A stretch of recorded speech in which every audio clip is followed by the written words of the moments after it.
Śrī Tripurārahasya Māhātmya-Khaṇḍa of Śrī Ganesha Sharada Gurubhyo Namaha. Namaste. So this is the conclusion of the second chapter of the Māhātmya-Khaṇḍa of Śrī Tripurārahasya. This is the best work for learning the Śrī Vidya, at least the background information of the Śrī Vidya. The practices of the Śrī Vidya have to be learned from a guru because they're individualized and also confidential. Just like you don't tell the public what goes on between you and your lover or you and your mother. Huh? You keep that a very confidential matter. And in the same way, we don't really talk about in detail what goes on between the devotees and the goddess. It's not appropriate. It wouldn't be right. It would spoil it. There are certain things that require privacy, that require confidentiality, which is one reason why the pervasive surveillance of the current online culture is very damaging to the society. Because there's no intimacy anymore. Huh? And intimacy is required for love. And trust is also required. And we see that these big companies routinely violate our trust in them. So it's better to stay offline. I'm going to stay offline for the rest of the month. Seriously. After this, I'm going to take a nice long break. So the first two chapters of the Māhātmya-Khaṇḍa are basically about how the book came to be written. 2 chapters out of 80. That's a nice introduction.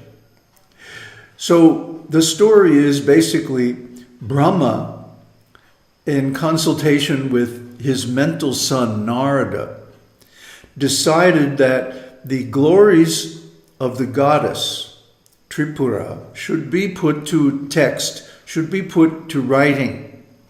That up until that time they were only a verbal or oral tradition. And that tradition was handed down from Śiva to Mahavishnu, and from Vishnu to Brahma, from Brahma to Narada, from Narada to Dattatreya, to Parshuram, and then to Sumedha, Haritraya. So this knowledge, up until that time, had been completely secret and confidential and kept within the disciplic lineage coming down from Lord Brahma.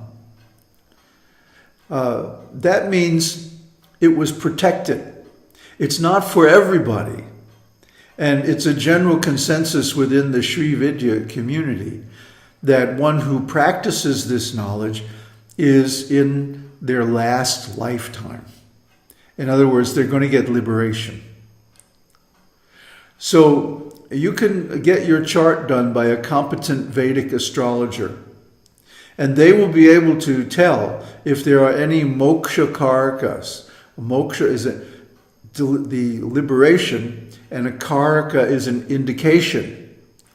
So if you have indication of liberation in your chart, this is called moksha karaka. And Jaimini and also his father, the father of Vyasadeva, they know, and they have put in their books on astrology all these indications. Parashara Muni, he's probably the greatest and the oldest authority on astrology. And he has given several indications, and there are more in Jaimini and so on. So if you want to know if you're eligible, the best way to start is to get your chart done. And if you have the moksha karakas, then you can approach a guru. You can contact me by email, and if I feel you're qualified, I'll introduce you to a qualified guru of Śrī Vidya. Or you can, do research on the internet, and if you're feeling lucky, maybe you'll find. But the best way is to approach someone who is already connected with the lineage. That way, you're sure to get the unchanged information. You see, it's not enough just to know about these things. Although that's a good start, that doesn't give you entrance into Advaita. It doesn't give you the ability to practice jnana. That's very, very high. And so what you have to do is earn that privilege, that adhikar, or qualification. And the way you earn it is first by hearing, and then by practicing these methods, being initiated into the confidential mantras and so on, and practicing them for a long time. One time, I think I told you, I was camped out in Kauai, just chanting my mantra, basically like 24 hours a day. And some boy asked me what I was doing, and I told him about, oh yeah, I'm chanting this Krishna mantra. And he said, oh yeah, I tried that. I chanted it for 20 minutes and nothing happened. But try chanting it for 20 years. Something will happen. Even if you're doing it all wrong, you will be guided and gradually correct your practice until it's effective. And you'll know when it works, You'll know. You won't be able to ignore it. So actually, what is the effect of this work? I'm going to read a verse from the end of the book, which gives the blessings, the result of reading or hearing this work.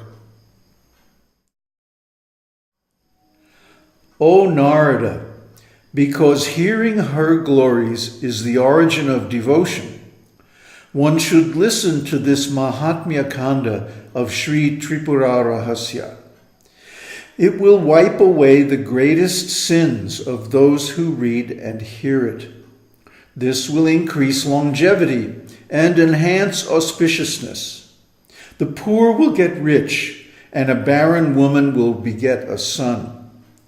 Whatever one desires will be fulfilled by hearing this legend. If written and worshipped, it grants erudition and all wants. If contemplated, it grants wisdom, devotion, and detachment.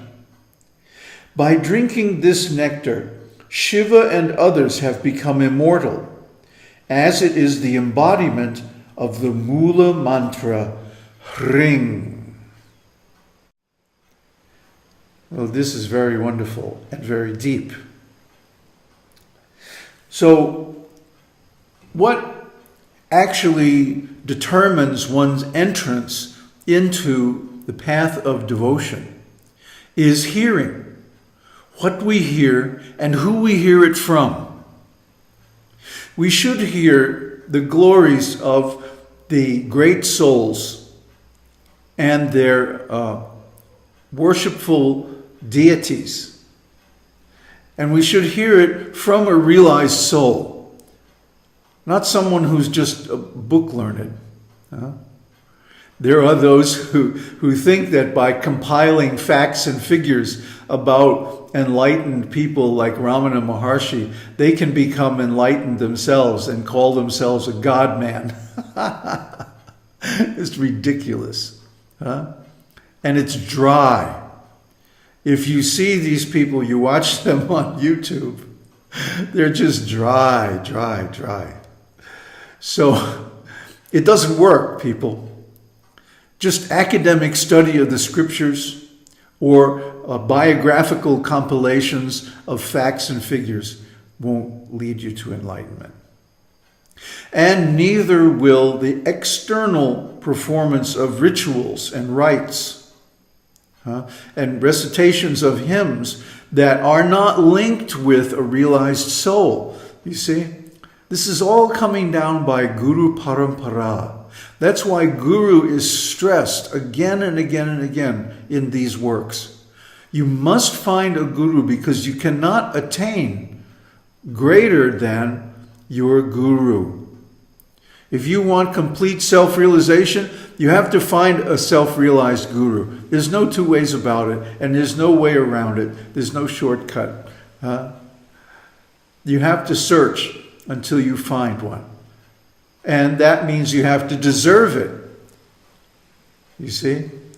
The Guru comes when the offenses stop. When you're ready, when you're qualified. See, even accepting a guru requires qualification.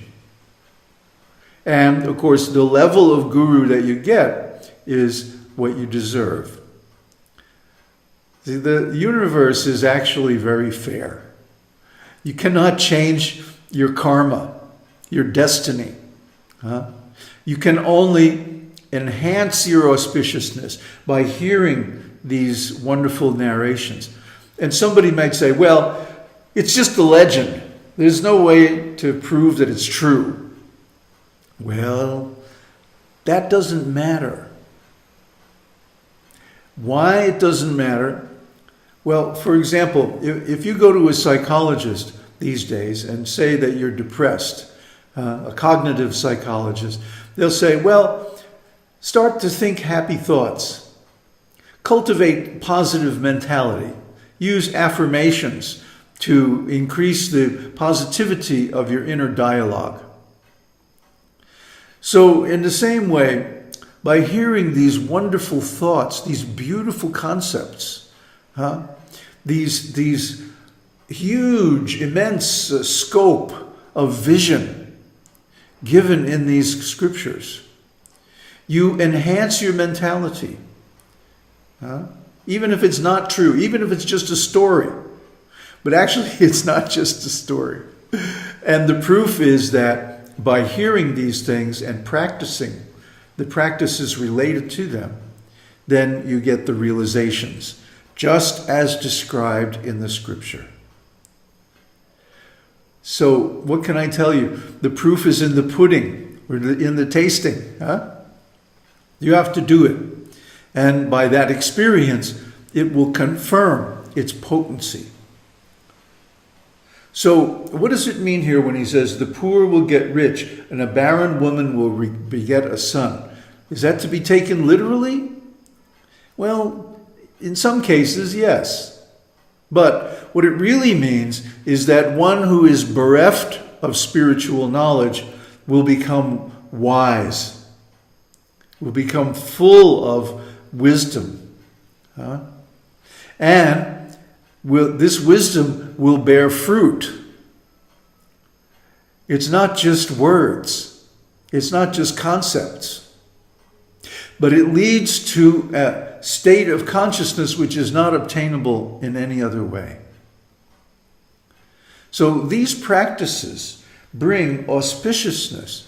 And even just by writing down. See, in the old days, books had to be copied by hand. So if you wanted to have a copy of a book, you had to borrow it from someone. And this is how lending libraries got started. You borrow a book, take it home, and copy it, and then bring it back. So by writing this down, which, by the way, is still the best way to study anything, to write it down in your own hand, then you will get erudition. You'll be able to understand the deep meaning of the text. And because now you're an example of a wise man, all wants will be satisfied. you get fame, income, and security, and so on. And if contemplated, if you contemplate this wisdom, it grants wisdom, of course, because it deals with the deep structure of reality, and devotion, because by hearing you develop faith, and also detachment, because you realize there's a whole level of reality that is so far beyond this mundane world, where everything is transitory, where everything ends in death, where people are always cheating and lying and stealing, where the leaders are rogues and rascals and fools themselves. And of course, the rest of the people also become like that. So there's a level of reality where you don't have to die, where you attain liberation instead of death, where you experience everything as pleasure because everything is linked to Goddess. Everything that exists, every phenomenon is a part of her. And if you have devotion for her, then every experience evokes love. It's so beautiful. So there's a level of reality, a level of consciousness way beyond this gross material realm. And you can have access to that through these teachings. That's the greatest benediction. And that is the result of hearing this Tripurārahasya.